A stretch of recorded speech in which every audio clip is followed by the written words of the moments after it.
What is up, guys? Welcome back to another video. This one, I'm eyeing the part right now. It is a Torque Solution oil feed line. The reason why you want to do this to your car is it's a cheap insurance modification. Basically what happens is you have your oil feed line that runs to your ABCS. There's the one here, and then there's another one over there. We're not touching that one though. And then over here, this would be your feed line to your turbo. This guy right here. Now obviously this one looks okay for right now, but what's prone to happen is over time is they break. It's pretty common to happen. I've personally never experienced it. Like my STI, I still run the same one, but if you are in this deep, honestly you might as well just replace it. The car is a daily for me, so I really don't want to be stranded by this thing. Now, there's a bunch of kits on the market. I just went with Torque Solution. You can go with IAG. I know they make a really good kit as well. So to remove this line, obviously it's a lot easier because I have my intake manifold and turbo off. I'm gonna have to take these brackets that hold my L pipe. Those gotta come off. I was hoping I didn't have to do it because these are so corroded.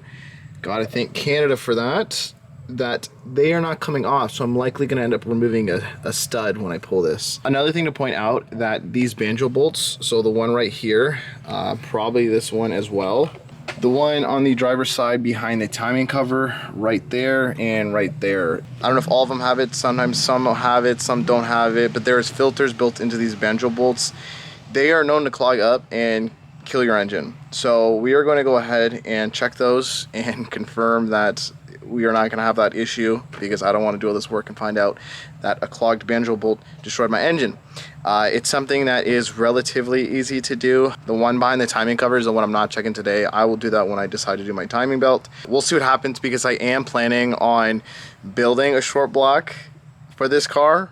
By building, I mean just change the pistons to something that's forged, not like what I did to my STI. That video would be pretty fun. It's something I've never done. I've never built an engine. I've pulled an engine out, just never built one. It's a little intimidating to me still. So let's go ahead and just start tearing out this hard line. You can do whatever you want with it. It's really not too hard to do, in my opinion. It will be a little harder for me because I gotta thank Canada for that. All right, let's get to it. This dude's just behind my WD-40, just chilling. I don't know if he's poisonous, but I know I already moved him once. Second time putting you here. There you go. Stay there.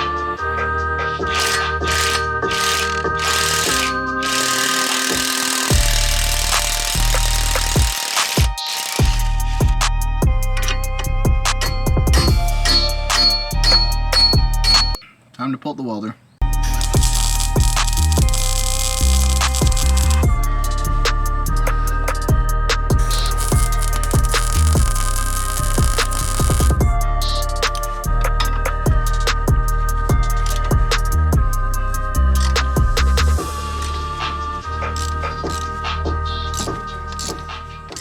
This right here is what I hate about buying cars in Canada. The salt just destroys everything it touches. I have new studs ordered on the way.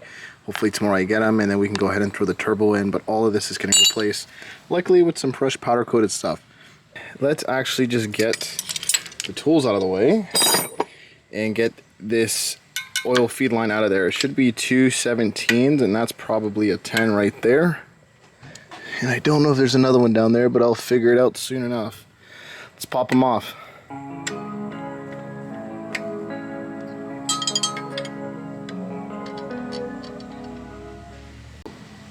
That is a good sign. There's no filter in there.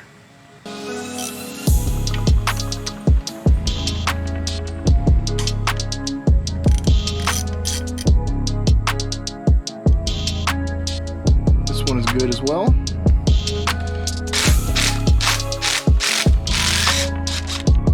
Should just come right out.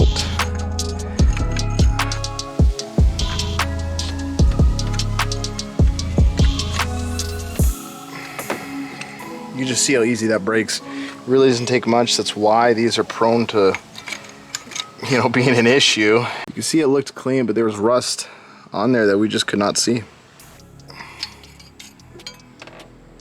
But let's go ahead, crack this baby open and see the goodies inside. I could already tell there's different sized holes and everything, and there's a bunch of different crush washers, so we're gonna have to figure out where all that goes. But honestly, it really shouldn't be that hard. The hardest part is getting all the crusty crap out. There's really not much to the kit. In my opinion, it's pretty straightforward. You just gotta make sure you put the right crush washers and hardware in the right place. But other than that, I think it's gonna be pretty easy. Right here, you can see there is 2 different sized holes here. So this is gonna be specific as to where you put it. I'm sure we can figure it out just by taking those banjo bolts and see which one goes where. This I know goes on the back. That's pretty straightforward. But these washers, there's a bunch of different ones. So I gotta figure out real quick where these go. So with this kit, there's actually different styles of how you can configure it. So it can kind of do every EJ block out there. So it's somewhat universal. So that being said, there might be a different configuration for your engine. This is how my engine is going to be, and it's kind of like style A. Honestly, I followed IHG's instructions for this banjo bolt, which was on the back of the block. It's going to go back on. You're going to put a thin washer on the back, thicker washer that will be facing the block. There's only one thick washer, so just keep that in mind. Then it's going to be this tee-off up top. And then your AVCS line, if you're unsure which hole it is, just put the banjo bolt in and you'll figure it out. There's going to be more of these thinner washers. That is the same as the one that went on there. Just kind of sandwich them in like so. And then I'm assuming this is going to go to the turbo, which is your 2 smallest, very thin washers. I'm not going to put this on just yet. I still got to put the turbo on, but when I do, I'll show you that. There's also one more of these, I guess, medium-sized thin washers. It's the same as what's on here and on there. And then there's this bolt. I'm not quite sure what this is for. I'm assuming it's a different configuration. If I figure it out, I'll let you know. But right now, I have no idea. I'm going to put everything on first, then snug it up. I just kind of want to get a feel as to how it's going to route. And once I'm happy with that, I'll snug it up, get it all tight, and we will be good to go. Definitely not the best angle, but I'm working with what I got, guys. IAG says to have this T-fitting facing, I think, away from the car. This way is facing towards the transmission, facing away, I guess, away from the transmission, I guess you could say. I kind of want to keep everything snug and hidden, so I'm going to try to see if I can run it facing inside, but if not, we can just have it facing out. So this is exactly how I wanted to test it. Once I have my fuel rail in and the injectors in, I'm going to run into issues with hitting this fitting right here. So unfortunately, I am going to have to run it outside. It is what it is. It's not that big of a deal. I'm happy I tested it now and didn't crank everything down. Let me move this around real quick and then we can tighten it up. We'll be Gucci.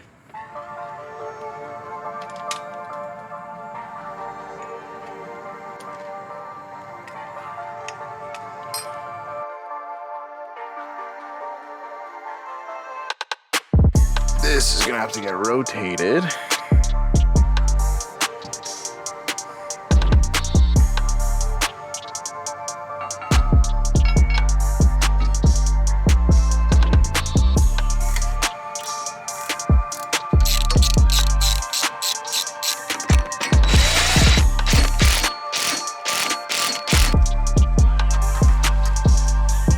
Let's see how she goes.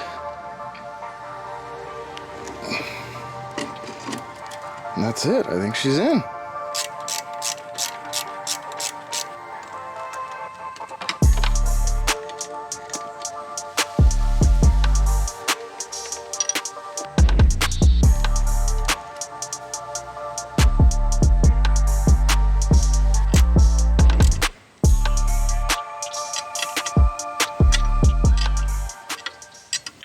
And there you guys go. There's really not much to it, honestly. Once it's installed, this is kind of going to be the final look.